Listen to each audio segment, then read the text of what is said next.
Please be seated. If you have your Bible or if you want to grab one at the back, we're going to spend our whole time this morning in Matthew chapter 2. Any guess who we're looking at this morning? The Magi, the wise men. We were just singing about them. Here's the question as we get started. How many of you, by a show of hands, have packed up Christmas now? Okay, quite a few. How many of you, it's still going strong at your house? Everything's still up? Okay, a few of you, that's great. Whatever you're doing, that's great.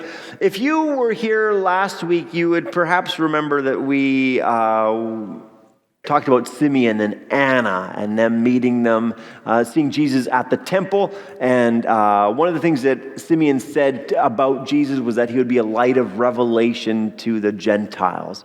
We see that happen now. This Sunday is often called Epiphany Sunday, as Jesus is made known to the Gentiles, these wise men from the east. So that's where we're going to pick up in Matthew 2. It says this: Now after Jesus was born in Bethlehem of Judea in the days of Herod the king, behold, wise men from the east came to Jerusalem, saying, Where is he who has been born King of the Jews?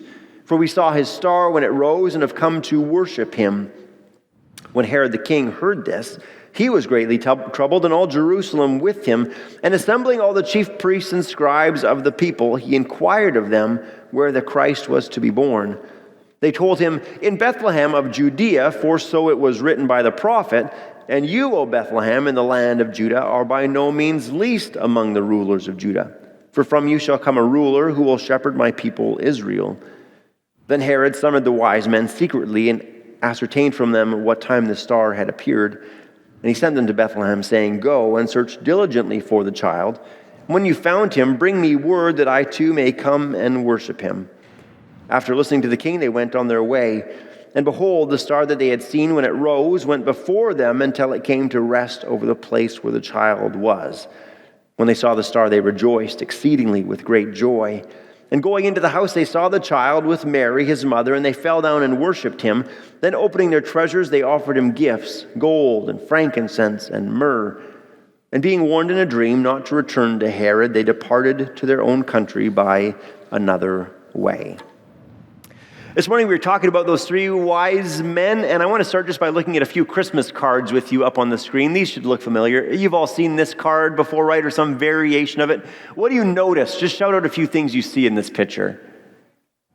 Star. Okay, what else do you see? Wise men. Someone said camels. Yeah, exactly. Okay, let's go to the next one. Anything stand out to you in this one? Star. Anything else stand out in this one that you didn't see in the first one? Crowns, okay, this idea of crowns or kings, Bethlehem or Jerusalem perhaps. Okay, next one. I like this one, I don't know if you can see, but in the first guy's carrying a turkey and it's still hot. The next guy has a bottle of wine, and the next guy has some Yorkshire pudding or something, I don't know, a cheese ball. Next one. This is quite a classic type of picture as well, isn't it? The shepherds are there, the wise men are there. Often the angel is kind of resting on top of the nativity. The star is there. Jesus has a halo. This is kind of a common picture that we see. And then there's one other one. It's kind of really, again, highlighting the star and the three of them, their gifts and their crowns. A lot of our theology can become shaped by art, either in song or in pictures. I think often by cards that we see. I mean, how could Hallmark be wrong about such an important thing? But they can be. And so I just want to go through some of the narrative that we see in Matthew 2 and just kind of highlight what we do know and what we know to be wrong about our images that we think of with these individuals. Let's start with this. Who were they? Well, we often sing about it, three kings, right? That's not true. It doesn't say anywhere in the Bible that they were kings. The word that's used is magos, actually. The word magos is where we get our word kind of adapted to magician. Or I was talking with Rob, astronomer, not astrologer. These weren't horoscope makers, but they were people watching the stars. In Daniel 2, if you remember the prophet Daniel, while he was in Babylon, in exile there, he's made chief of the Magos. You can find that, I think it's Daniel 2, verse 2. What you maybe remember, King Nebuchadnezzar has a dream and he wants it interpreted for him. So he calls his wise men, his Magos, to him. And he says, and they say to him, well, tell us what you dreamt and we'll tell you what it means. And he says, no, you tell me my dream and then tell me what it means. And they say, no one could ever do that, but Daniel can. Daniel does. He tells not only King Nebuchadnezzar what he dreamt, but also what it means, and he then is made chief of the magos, or chief of the astronomers and magicians. So some people think that maybe these are descendants of those people that Daniel would have trained, and that's why they have some semblance of the Jewish people and where they would be and all those different types of things. In the New Testament, magos just, when it's referred to, refers to just magicians. And so we don't totally know who they are, but it's possible that they come from this group Daniel had trained. How many of them were there? Shout it out. 3, of course. It doesn't say that anywhere. We get the number 3 from the gifts, right? Gold, frankincense, myrrh. And so we think, oh, it must have been 3 people. But how many of you have ever shown up at a party with no gift? Or how many of you have brought the same gift as somebody else and you think, oh, I should have kept the gift receipt? We've all been there before. We don't know how many people there were. We just know how many gifts they bring. We know that it was more than 1 because it's plural. So it could have been 5 or 10. I don't think it would have been as big as 50. That just seems like too big of a group to be traveling together. But we know that it was at least 2 or more. From where do they come? From the east. Just think about that song, We Three Kings of Orient Are. 6 words, 3 mistakes. Right? There's not 3 that we know of, they're not kings that we know of, and they're not from the Orient that we know of. That's a lot of mistakes for 6 words. They're from the east. We don't know exactly where. Some people think maybe from Syria. Syria isn't really east, but it's a close place. It's about 500 kilometers away. Many think that they could have been from Iraq, which is about 1,000 kilometers away, or Babylon, which was about 1,200 kilometers away. So it's a big journey if you think about traveling. What do we often see them riding into town on? They're riding on camels, okay? And camels can travel a long way in a day, 80, even 100 or 120 kilometers in a day, depending on the type of camel that you have. We don't know if they have camels. It's most likely as they traveled that they would have traveled with a caravan. You would travel, if you were wealthy, especially with a group of people to care for you, but also for security. The more people you were, the more secure and safe you were, especially if you're traveling at all during the night, which is when they're being led by this star, or at least getting their bearings from it. So they are traveling from a long ways away. We don't know if they're on camel or not, though. And even if you do travel by camel, you can only travel as fast as your slowest person. So there's a caravan. If there's people walking, then they'd have to just travel at a rate of maybe 20 or 30 kilometers a day, depending on their slowest person. So this would be a significant journey if they're traveling 500 or 1,000 kilometers.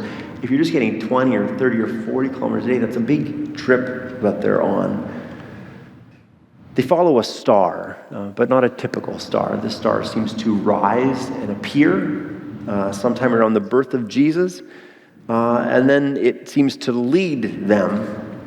Picture this. Picture yourself trying to stand directly under a star.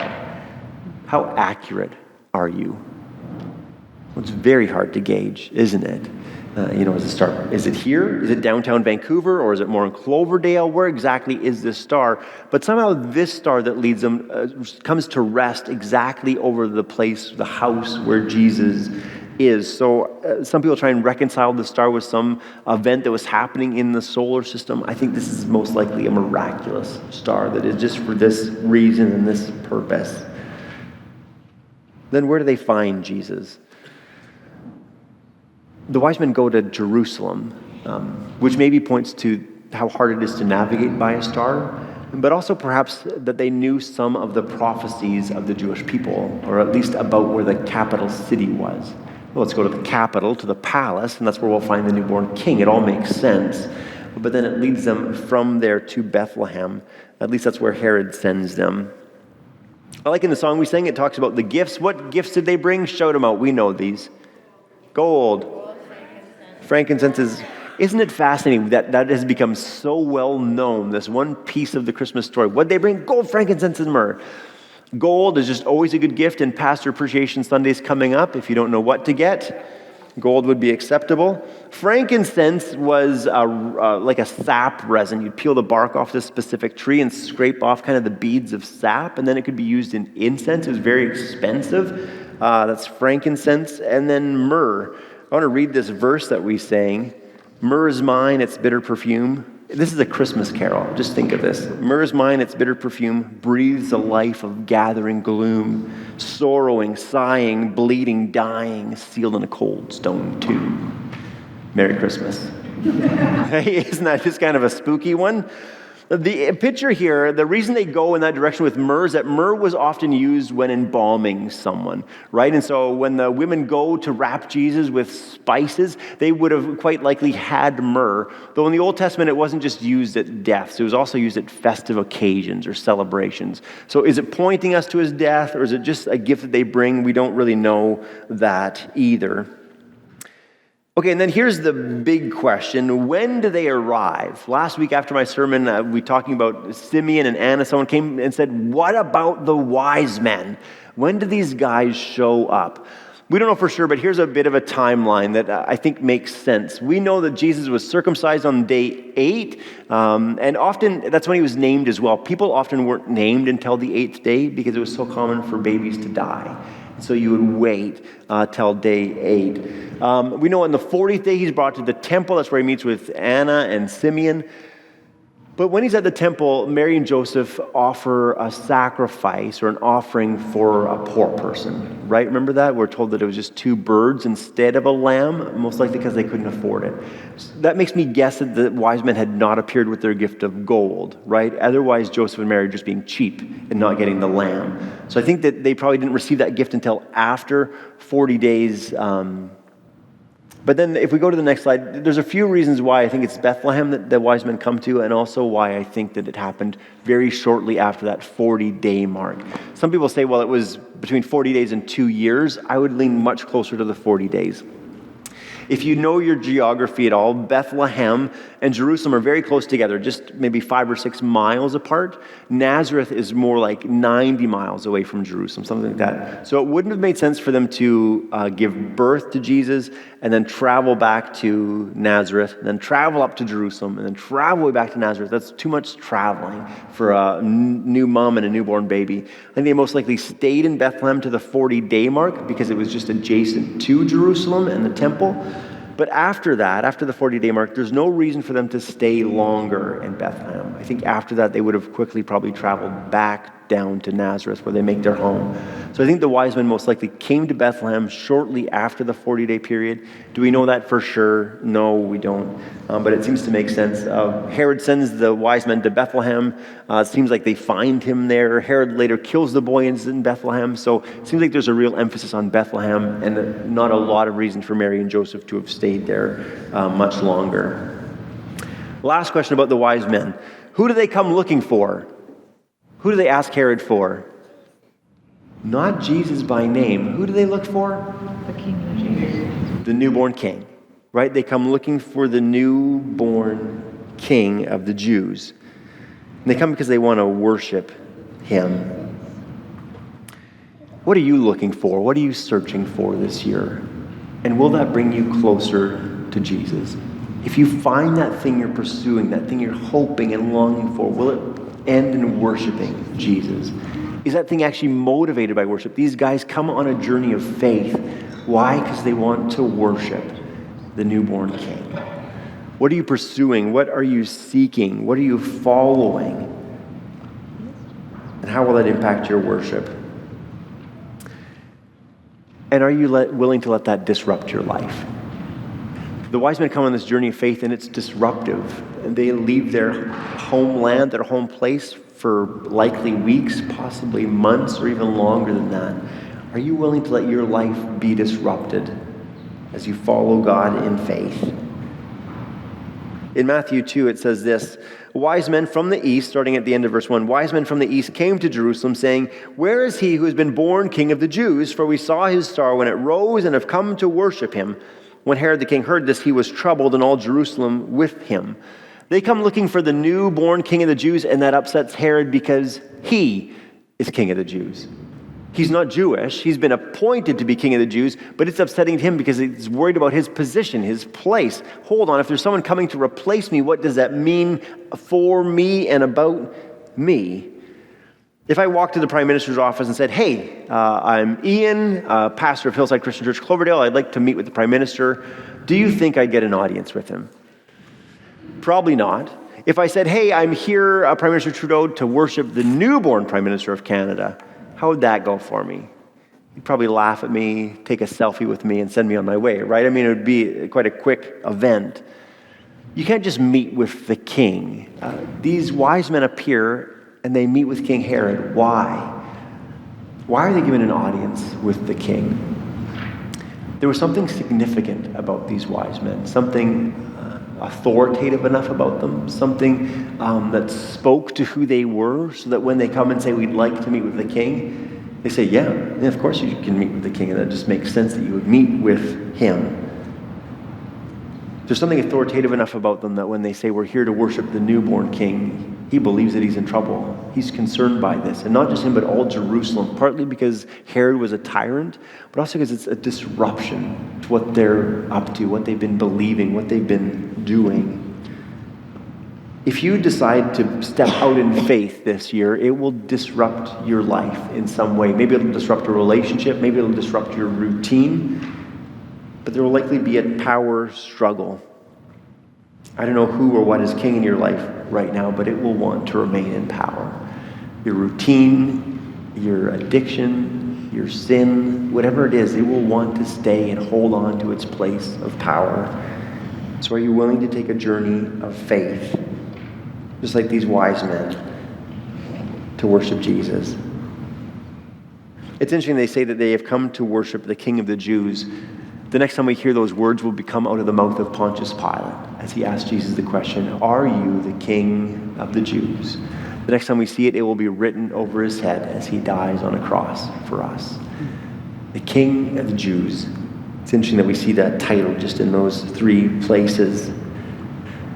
What about you? What journey of faith is God calling you to make? Maybe it's to help us out at the soup kitchen. Some of our people are helping out at the soup kitchen down the street at Pacific Community Church. Or maybe it's joining us on a mission trip as we partner with the BC Mission Boat. Maybe it's being part of our renovation as we've even started taking things apart now and getting ready for that. Maybe it's helping out with Sunday school or confirmation, or what might that be? What journey of faith is God calling you to take part in? I want to keep reading and point something else out to you. Picking up at verse 4, it says this, and assembling all the chief priests and scribes of the people, he inquired of them where the Christ was to be born. They told him, in Bethlehem of Judea, for so it was written by the prophet, and you, O Bethlehem, in the land of Judah, are by no means least among the rulers of Judah, for from you shall come a ruler who will shepherd my people Israel. Herod asked the chief priests, where's this newborn king supposed to be? And they say, oh, we know, just over there in Bethlehem, which raises the question, why aren't they in Bethlehem? Why aren't they there? They know where he's supposed to be born. They know exactly. He asked them, they know right away. Oh yeah, we know where he is. Bethlehem. That's where the prophecy says that he is. Why are the people who are supposed to be closest to Jesus furthest from him? Why is it that these Gentiles, these wise men from hundreds or even thousands of miles away, make this journey to meet the newborn king, and the people just a few blocks away can't be bothered to get up and take a look?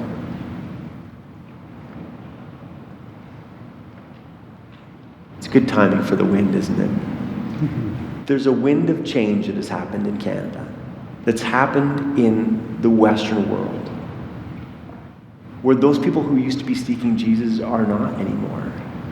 These people, you say, oh yeah, well our kids will grow up and then they leave church for a little while, but then they'll always be back. There's a wind of change and people aren't coming back. People aren't pursuing, people aren't reaching out, people aren't looking for Jesus.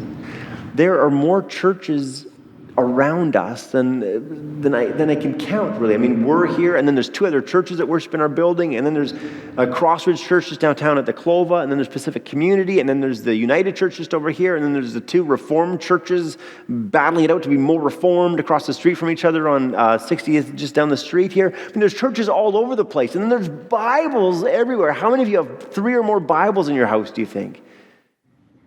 We probably have 10, 12 Bibles, kids' Bibles, adult Bibles, study Bibles, Lutheran Bibles, just in case the other ones weren't Lutheran enough.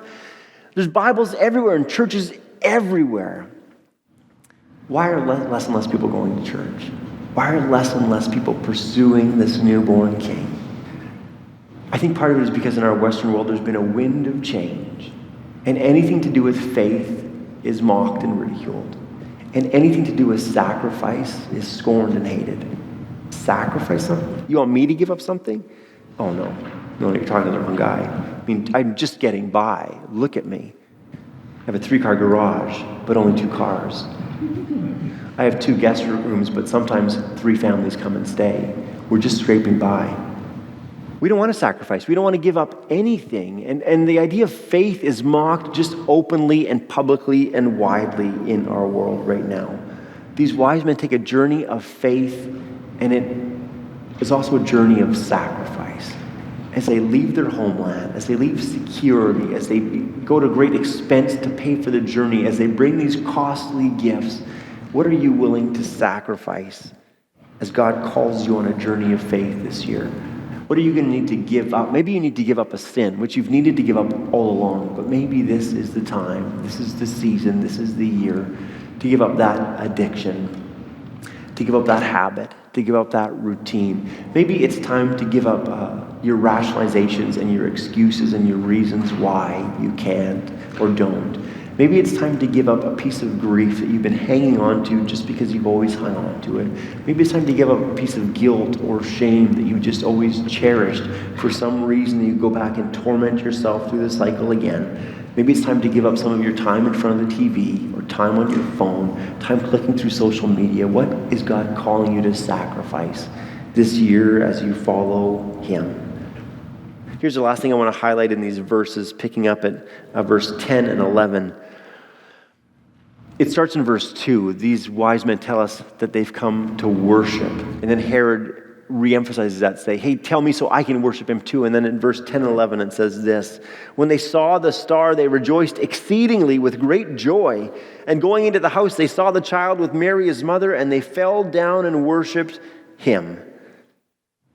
These wise men make a journey of faith and sacrifice, which is motivated by and ends with worship. I like how it is so clear about who they worship. They come to the house, they find Mary, his mother, with the child, and then they fall down and worship just him. Church, we're called just to worship Jesus. No one else, no thing else. I just said no thing else. It's true. They don't worship Mary. They don't worship the star that's been leading them. They don't worship any angels that might appear.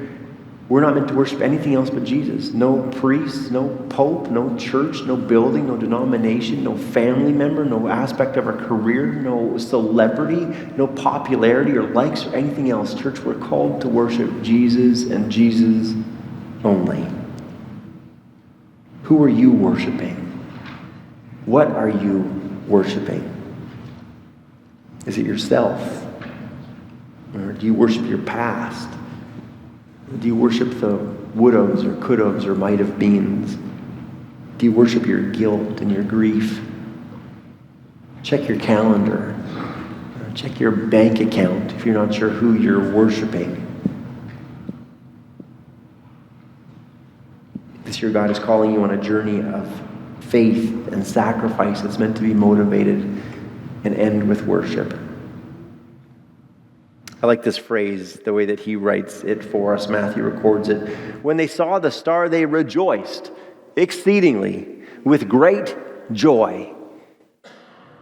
It's a little bit much, isn't it? Couldn't he have just said they were excited? They were happy to see the star? He doesn't say that. Not even just they rejoiced, but they rejoiced exceedingly. There's a whole lot of rejoicing going on. With what? With great joy. This was a big deal that they found the spot. They found the place. They found this newborn king. They rejoiced exceedingly with great joy. Is that how you felt when your alarm clock went off this morning and you thought, yes, Lord, it's Sunday? If that's not how we feel about worship, if we don't look forward to worship, if we don't look forward to it with joy, with rejoicing, with exceedingly great joy, then why not? We're worshiping the very same Jesus, the very same King that they looked for, a journey of faith and sacrifice motivated by worship. You made a journey of faith this morning. You got out of your beds, you got yourself ready, you hopped in your car, you sacrificed watching the hockey game, or maybe you PVR'd it, or whatever else you could have been doing this morning, and here you are, here to worship. Does that bring you great joy? Not because I was funny this morning, not because the music was so good, not because we read the thing you wanted to read, not because the lights were good, but because of who you were called to worship. Church, this year, God is calling you on a journey of faith and sacrifice, motivated by and ending with worship. May that be true of you. May you be transformed this year as you take that journey with Jesus. In his name, amen. Let's pray. Heavenly Father, I thank you for this morning, and I thank you for the account of the wise men. And I thank you that in this account, we can see a great act of worship. And God, we know that it's not about the wise men, that it's really meant to be about you, that this passage is about you being recognized for who you are, about you, Jesus, being a light of revelation to the Gentiles. We give you thanks and praise and honor for that. And God, as we compare our journey to that of the wise men, I pray that we would follow suit, that we would follow you, that we would move forward this year on a journey of faith, that we would take a risk, that we would do something that maybe is uncomfortable for us, but that we do that as an act of worship to you. And God, I pray too that we would be people of sacrifice. I don't know what sacrifice it is that each person needs to make here. But I pray that you'd make that clear to them, that it would be bright as day, as bright as the star that led these wise men. That they would see clearly something that they need to let go of, something they need to push aside a little bit to make room for you, Jesus. Lord, I pray that we would be people of joy-filled worship. That worship would define us and shape us and transform us. And that even when we're going through challenging situations or struggles or heartache or disappointment or grief or sorrow, that we'd still be able to worship you and rejoice in that. Knowing that you truly are the God who lived among us, died for us, rose again victoriously, and now lives and rules and reigns forever. God, we thank you that your word points us to you, that all creation, not just a single star, but all creation around us points us to you, your great power and work. God, I pray that we would see your faithfulness. I pray that each one of us would take a moment to pause and think back. We would be reminded of your faithfulness in the past to us, that we would move forward into this new year, trusting in that faithfulness, trusting that you'll continue to be good and faithful to us. Lord, for everything else in our hearts and minds, we commit all those things to you, knowing that you're good and that you love us, as we pray the prayer that Jesus taught us to pray. Our Father,